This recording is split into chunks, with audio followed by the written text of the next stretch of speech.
and he was getting ready to go to school. And his mom had prepared a little breakfast for him, and whatever she had, she gave him some things.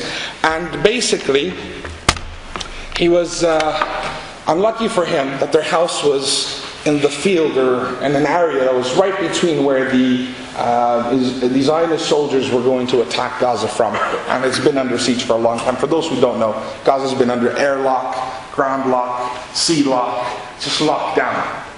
1.5 million people, 56% of them are small children. They're on lockdown.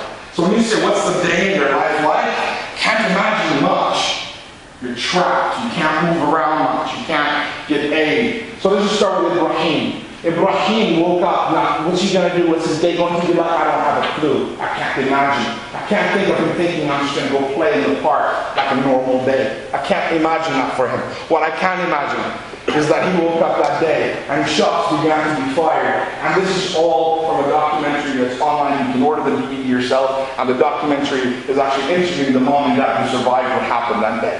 So this is Ibrahim's day. And when he woke up that day, he got ready with his mom and dad. Shots began to become fired in all directions. Bullet went through the window, shot Ibrahim, and got him in the body. The dad rushes to him to carry him. Family runs out of the house. They come outside, screaming, waving their hands, and it's kind of the signal that I know as a human being, someone's going to get you. And even when the cops and robbers was a little boy, I remember, if the other guy was about to get you, you just said, all right, you got me. Don't shoot me. And that's the feeling that I get from this family. They came out like this, and they were shot.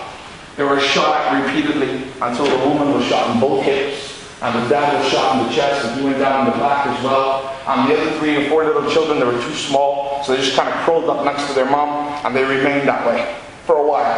Mom thought she was paralyzed. It's quite a touching story. Ibrahim's still alive, by the way. So remember, this is the day Ibrahim's life, not his parents. Ibrahim's still alive. I can tell you what the parents said. You gotta watch the documentary for that. I want to talk about Ibrahim. Ibrahim was laying there, and I can imagine as a child, if you're hurt and your dad's close by, all you want is your dad to come get you. You just want your dad to grab you. You don't understand what's going on.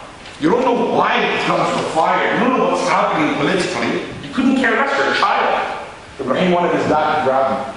His dad was wounded just further down into the field, and he couldn't move, and he played dead because, according to the dad, the shots continued to be fired around him, and he pretended to be dead so he wouldn't get hit again.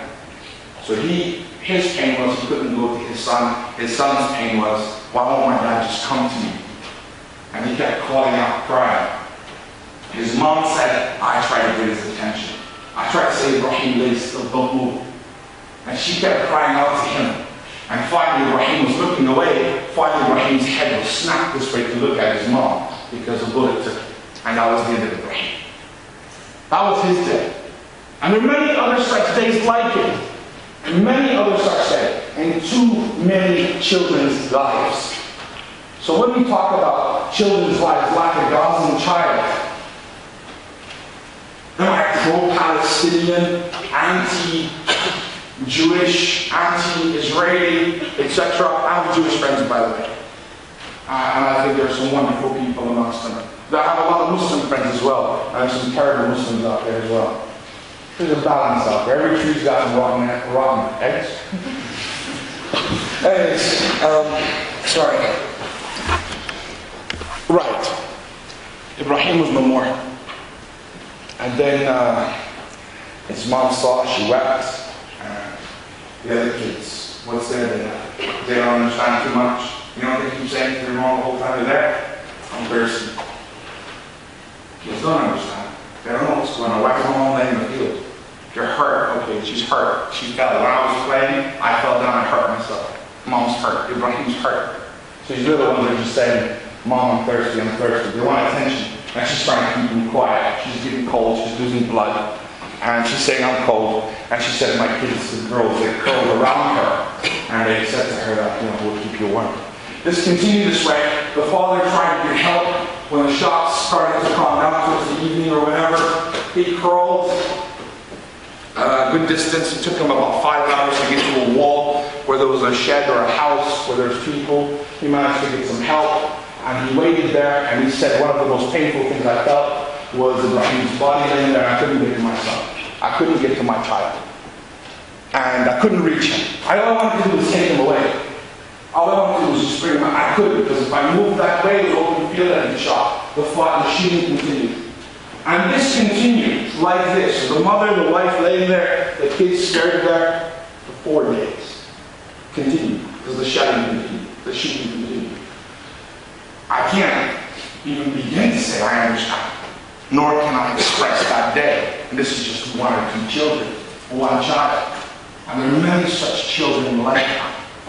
When they did manage to finally find some veterans of the 24 days later, in that time they managed to get some kind of a job she was describing in the field that had muddy water in it. And she began to give a little bit of that to the kids to keep them quiet. And eventually by the 4th day they finished all that muddy water.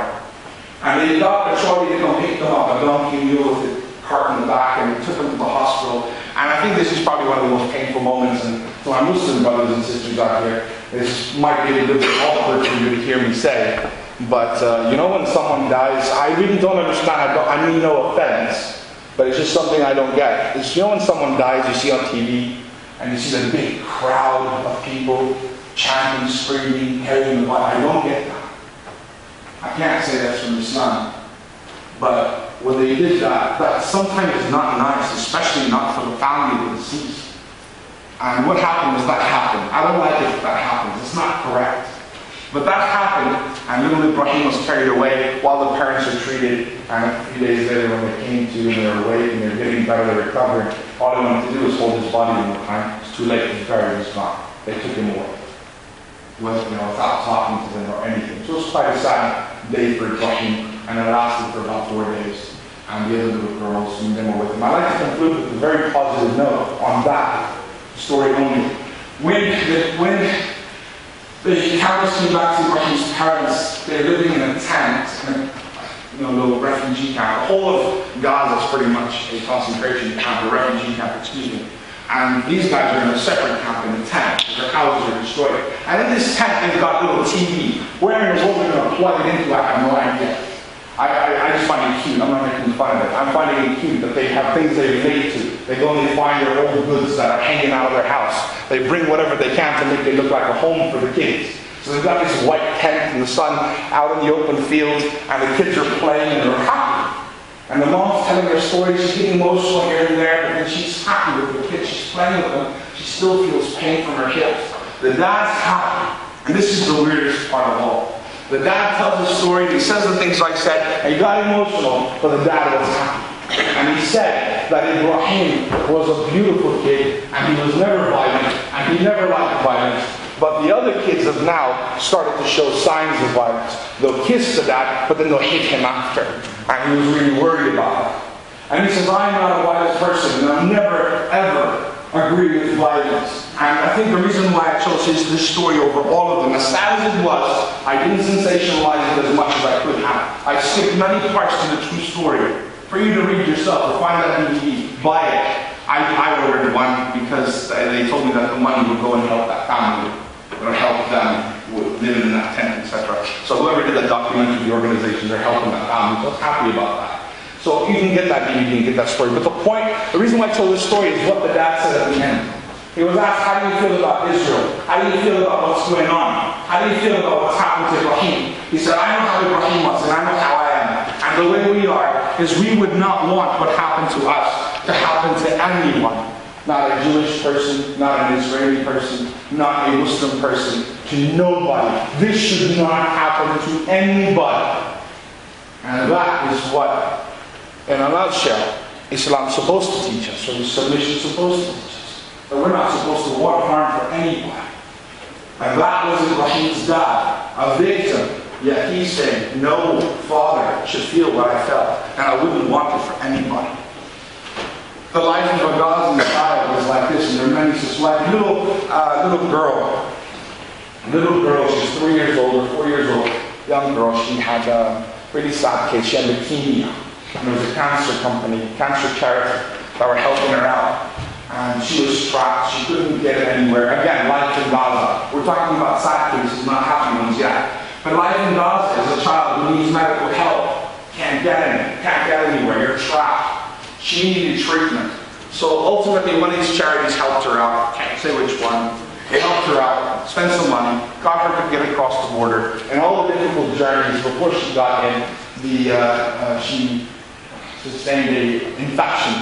That's what happens when you have cancer. Your blood can get infected, you can get ill. She sustained an infection, and it was an unnecessary death. She died on her way to some place where she could get some help. And there's many such cases. Happier cases are a child going to school in Gaza, which is quite difficult. It's quite sad. You wake up in the morning, you don't know if you're safe leaving your house getting to school. It's quite awkward, it's quite difficult. Raids can happen at any time. The situation is not nice. And on the other side of the fence, you've got the same thing happening with children in Israel. They too are suffering. And I was online reading some stories. And I was reading some stories about their children. Family lost their daughter in her bed because a shell hit the house. And I can just imagine most of those children on that side of the fence wondering, I'm Jewish because my parents told me. On the other side saying, I'm Muslim because my parents told me. In the middle, I'm just a child. I want to play. I want to have fun. I want space. I want basic rights. I want to be able to eat. I want to be able to get food. I want to be able to get to the hospital if I am ill. These basic things. Life of a child in Gaza is not good. And I can continue to sensationalize it. But I think what's better for us, brothers and sisters, everyone here, what's better for us instead is what are we going to do about it? What can we do from here? I'll tell you one thing we can do. We can get over our high horses, get off our high horses, starting with that. I'm Muslim, so I'm right, or I'm something else, so I'm correct, or I know better. We can humble ourselves a bit. We can start by fixing our own societies, our own communities here. We can start by working together to find a solution. If we can find a solution for Gaza, at least not let another Gaza be created somewhere else. We can start in just our societies and our communities. Let Gaza be an example of what differences between people can bring and what can actually happen. I think it's more important for us to come together as a people and try to work with charities that are helping the Palestinian people and the Jewish children and so on and so forth. Wherever there are children being helped, wherever there are children being aided, this is what I was coming to say. This is what I wanted to share. And this is what I'm telling my brothers and sisters up and down the country. How can we change our situation?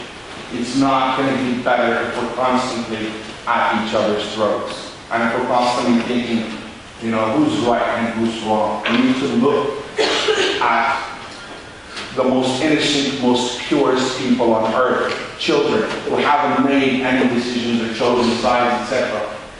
Life of a Gazan child is pretty tight. They don't get to travel very much. They don't get to move around very much. And if they do, it doesn't feel very safe. You've seen the video footages, so I don't need to sensationalize what's happening with the schools and how the kids were hurt when the schools were attacked, etc. Even the UN school that was hit.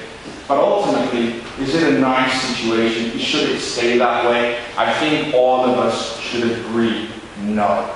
And wherever we are, no matter what faith we are, no matter which side of the fence we're from, we should all disagree with what's happening to the children in Gaza.